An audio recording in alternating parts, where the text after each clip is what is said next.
Interviews with top former Trump aides reveal that Trump is not just a fan of current world dictators, he was also a big admirer of one of the most notorious dictators of the past. And I think you can guess which one I'm talking about. I think you know deep within your soul where this story is going.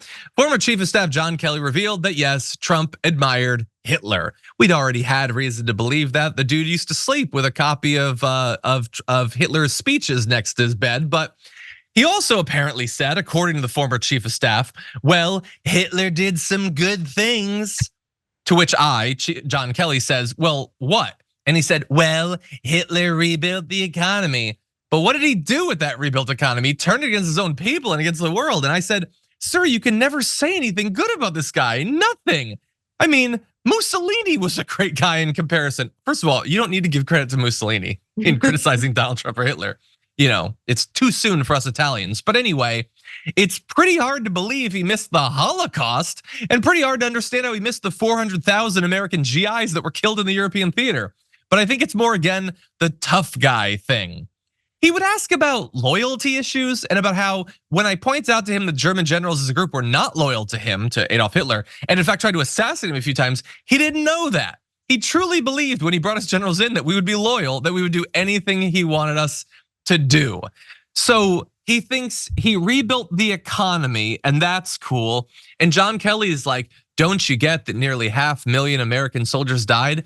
Trump doesn't care. He thinks that soldiers are suckers. They're dummies who are wasting their life on something that Donald Trump would never waste his life on. No one in his family would ever waste their life on. That is 100% what he believes, and nobody should be surprised by this. The dude desperately wants power. He wants unquestioned, unchecked power, which is what every deeply weak man wants.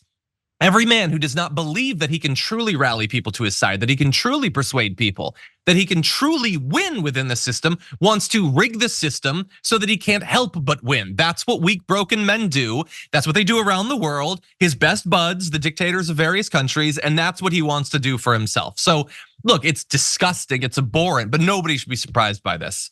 Rivana, what do you think? Well, definitely no one should be surprised by this because his admiration of Adolf Hitler has been documented for a long time before he was even president, before he was even running for president. And it is disgusting and horrifying and truly, there is sort of a movement in the history academia to stop trying to provide, sort of absolve historical figures for their sins in the past, instead of, people will try to contextualize slave owning for the presidents of the United States. And I think everyone should be able to say unambiguously that owning another person is wrong, no matter what year you did it in. And so, but no, even that aside, there was never a point in academia where it was acceptable to provide a nuanced view of Adolf Hitler. I mean, truly, when you imagine the epitome of evil, it is him. So to even be willing to say,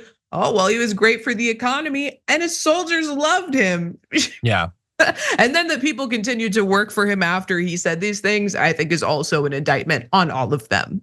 It is utterly bizarre. Again, he does it constantly. He had Orban at Mar-a-Lago and he's like, this guy, what he says goes, he's the boss. He's a dictator. He's not the boss. He's a dictator. What he says goes because if you don't go, you might go. You might be gone forever. Same for Putin, by the way. People aren't willingly yeeting themselves out of hospital windows. They're given some assistance along the way, and of course he knows that. Now I want to end with another example of this. This is going back a little bit. It's talking about another one of the dictators that he's such a fan of. Take a look at this. Hey. He's the head of a country, and I mean, he is the strong head. Don't let anyone think anything different. Right. He speaks and his people sit up at attention. I want my people to do the same. He's talking about Kim Jong-un. He's talking about the guy who, like, when his relatives defy him, he has them killed by dogs or has them chained to the ground and then mortars are fired at them and blow them to bits. He murders the people who don't do what he wants. Again, it's this period in American politics is so utterly surreal. He can say this. He's been saying this stuff for years. He worships at the feet of dictators. He wants that power. We can have a discussion about whether he's likely to get that power if he gets back in office. We can have that. We can have a debate about how strong the norms are, what the Supreme Court will do. We can do that, but nobody can debate whether he wants it. You can't even debate whether a very significant portion of his base wants him to have it at this point. And meanwhile, we're supposed to pretend that we're not supposed to be horrified by this. That this dude who he loves the idea that, yeah, you just kill people who don't give you what you want. Again, I will never understand how this became so utterly normalized in American society.